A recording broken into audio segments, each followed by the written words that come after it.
Hello guys, and today I want to talk about deck building and which cards from Savage Strike most specifically you should pick up for interesting deck building choices. And first of all, I'm not going to mention the expensive cards. I'm going to mention the secret rare cards like Psychic Wheeler or Pot of Extravagance. Those cards definitely they help deck building, creativity, but Extravagance, first of all, it's not a card, it's not better than Pot of Desires. Yes, there are some decks that can use Impermanence better than Desires, but even so, the differences of the time is very negligible. And second of all, it's an expensive card, and third, it's not a card that sells sets, really. I really don't think that this card should sell sets. I don't care if Altergeist can use this card. The Altergeist can also use Pot Desires, and again, the difference is negligible in the case of Altergeist. So, yes, Extravagance is a very good card, but not that worth it, on my opinion, right now. Even more so when it's a secret rare, and more so it's probably going to be the most expensive card in the set for obvious reason other than the Phantasm Guide, the new hand trap. Anyways, if you get access into Borrowload Savage Dragon as soon as possible, I think his lowest price point will be once like 3 weeks after the release of Savage Strike, or until the release of the special edition. Normally those expensive ultra rare cards, they have to be at their lowest points during those times, and then they start to rise up again. For example, Isolde, the lowest point of Isolde was once the special edition was released, and after that the card skyrocketed and became a $30 ultra rare. Savage Dragon will probably be more expensive than Isolde on its release, but will probably maintain its value. It will probably also maintain its value more easily than Isolde. I also feel that because this card is an instant staple, it's an absurd card. I already thought that Cypher Lord Omega was an absurd card, and not only because of the fact of hand loops, but even when you consider hand loops out of Omega, he was an insane card to be a level 8 synchro. Compare Stardust Dragon, one of the first synchro monsters ever released, to Omega. Omega has like 3 effects for no reason whatsoever. He has better stats than Stardust Dragon. He has even a better attribute than Stardust Dragon. But now we have something like Savage Dragon, which puts Omega into shame, again, other than the fact of hand loops. It's ridiculous. We should not have a level 8 synchro monster that's a Omni Negate. At least Crystal Wing, it's harder to make, and you need to actually, it can only negate monster effects. At least that. At least Clear Ring can only negate level 7 or higher monsters. At least Void Ogre has a restriction that you cannot have cards in your hand.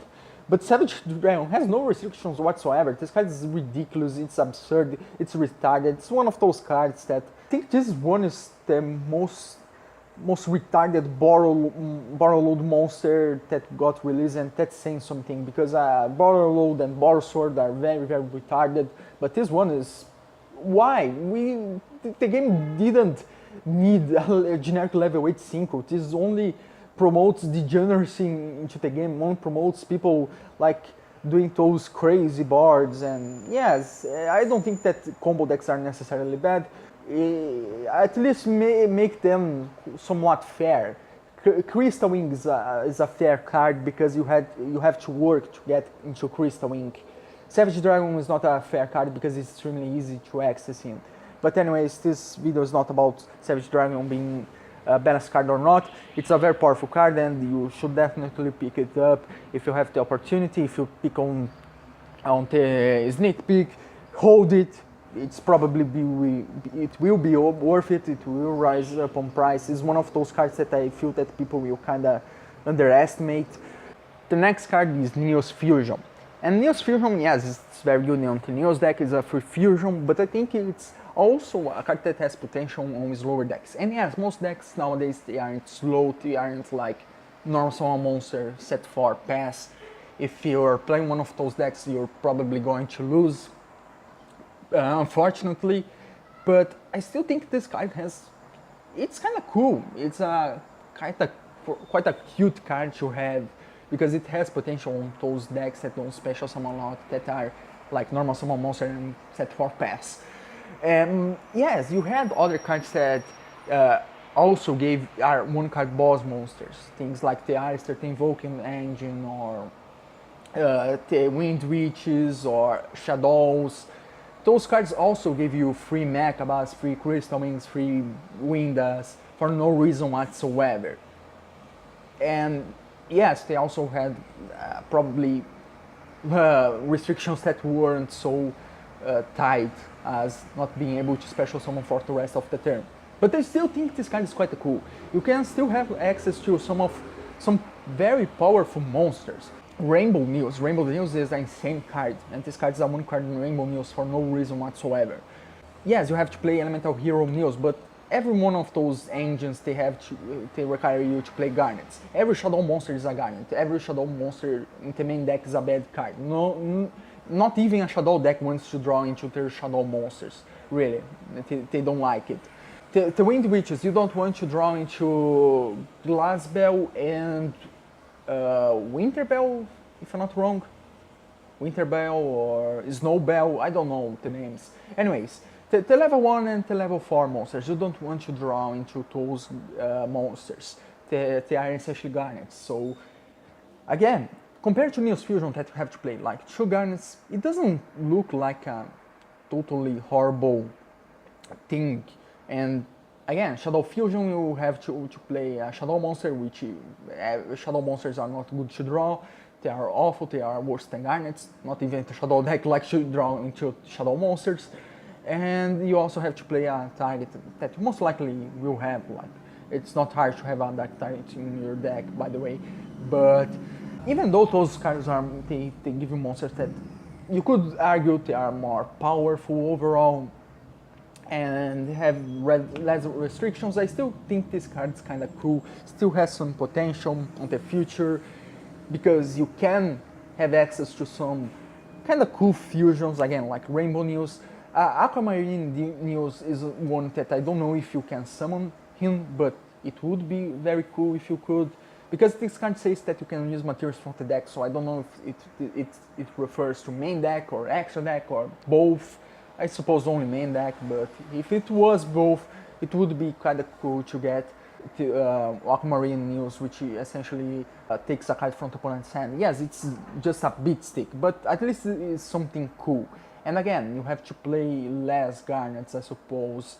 The other one card engines, like the Wind Witches, like the Invoker and Shadows. Also has a lot of disadvantages over those engines, but I still think it's kind of cool if you have a slower deck, or if you like slower decks, just get this card, just because it can be very underrated. Maybe I'm just the only person in the world that sees this card as a card that has potential on being splashed on other decks. Maybe it's the case, but I don't think it is, and that's why I recommend you getting Neos Fusion sooner than later. Also, by the way, I forgot to say that the new Elemental Hero Brave News requires a level 4 or lower effect monster, so this makes this card more generic. Even though Brave News doesn't have the best effect, I suppose it's still kind of cool if you need another Foolish Burial on your Soul deck. I don't know if your deck would play this card just to have access to Brave News and Foolish level 4 monster, but you never know. Anyways, another thing that I want to put on food for thought. The next cards are, of course, the Guard Dragons. This is very mandatory. Guard Dragons are only supers. I don't know why. I mean, it's supers. They could have made every single Guard Dragon a secret rare, but they didn't. and this is very good for budget players, even though Guard Dragons are very, very degenerative. I don't know what they thought when they created Link 1 monsters that summon very, very powerful dragon monsters from the extra deck and main deck and the graveyard. You should not have access so easily to cards like Red Eyes Darkness Metal Dragon. You should not bypass the summoning conditions of Hot Red Dragon Archfiend or Void Dog Red Dragon or whatever, Crystal Ink. Doesn't matter. You should not be able to summon those monsters as easily as possible just by summoning two level 4 dragon monsters and that's it. But anyways, even though they are very degenerative in my opinion, they still allow a lot of creativity because of the very high ceiling that they have.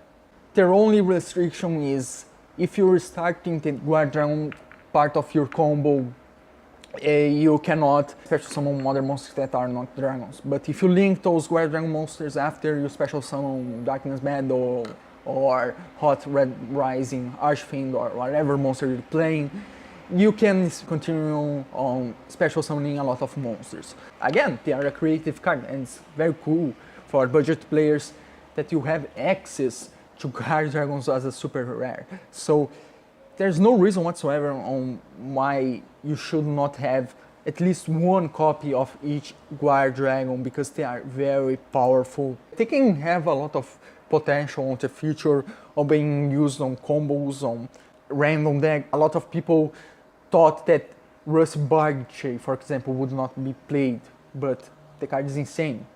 And doesn't matter if you had to play some Garnets because the card is still insane. The same as Isolde, it doesn't matter if you have to play 4 equip spells, if Isolde is, if you in the case that you resolve Isolde, it essentially means Exodia. The same thing as Guard Dragons, they are insanely powerful and very, very good if you want to build decks. The next card is Hyper Psychic. I don't know what it's called, but this card is a level 6 synchro monster and has some somewhat decent floodgate-like effects. It's not incredible, but it's just a rare, so if you pull on a pack, just hold on it, it doesn't hurt. The card is still very decent. The next card is Cyber's Wicked. Saw some people using them with Guard Dragons, so this is the only reason why I think it's kind of cool to hold at least this card. I mean, it's a common, so it won't be a problem to pull this card up. I saw some people actually using this card on some Guard Dragon combos that started with Ladybug, if I'm not wrong. Anyways, Update Jammer is another common, but this one is more important because it will be used on Salamangreat decks because it facilitates OTKs. By the way, the Salamangreat stuff will be very low rarity, so I don't think I have to say anything more than that.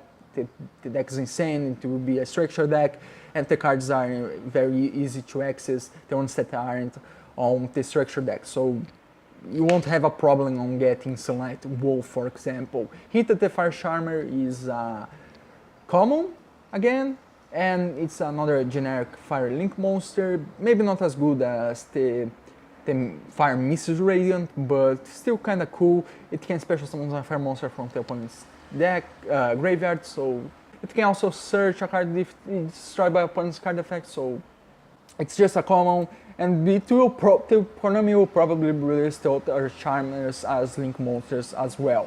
The next card is one that I think a lot of people have been overlooking, which is Time Thief Redoer.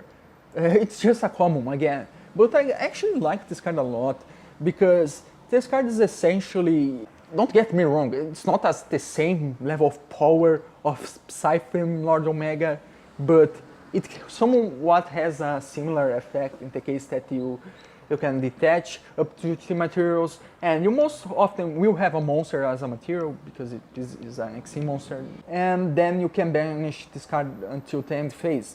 So this doesn't generate you advantage, but it cleans up your link, your extra monster zone. And yes, you could say that Diamond Dire Wolf does the same thing and also cleans a card, also destroys a card.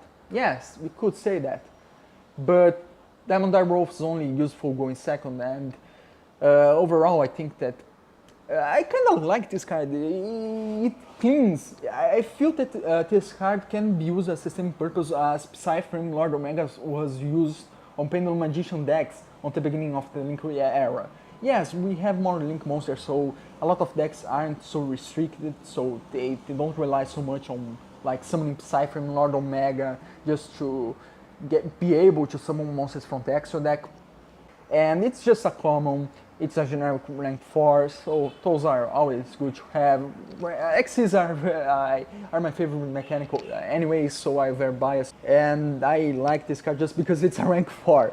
And the fact that it works as a Psyframe Lord Omega and also has other kind of cool effect, it just makes this card somewhat decent as a way to just killing monsters off your board, just to get rid of those monsters that are doing nothing in your board.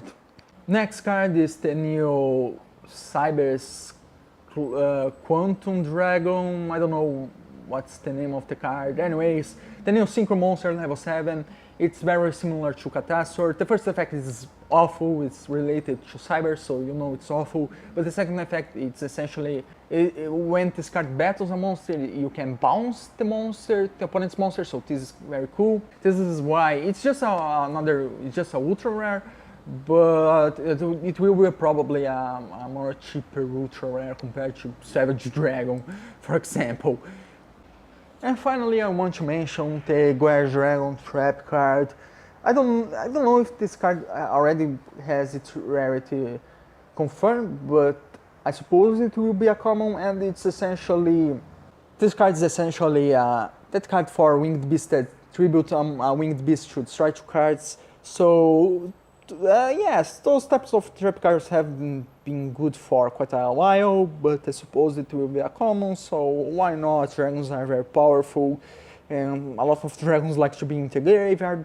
It's essentially free for most dragon decks to use, really. So at the end, those are the cards that I feel you should pick up, other than the secret rares, that if you want to improve your collection, in the sense that you want to have more cards to deck build with, to have more options. Because a lot of times when you want to build a deck, you saw that, oh, I didn't have that card, that random card that I had the opportunity to pick it up for when it was cheap, but now I lost the opportunity. This happens to me sometimes, actually. So those are the cards. A lot of them are very low rarity. Most of them are very low rarity, like there are just 2 ultras that I suggested. Other than that, every other card is like a super, a rare, a common. So those ones you have no reason whatsoever for not to pick it up. Even more so the Guerre Dragons. Those are the ones that if you have no reason whatsoever on not picking it up. It doesn't matter what deck you're playing. It doesn't matter if you play Chainburn 24 hours. Pick the Guerre Dragons up. They will be good. They are good cards, and they are just supers. I hope you will enjoy my suggestions, and bye bye.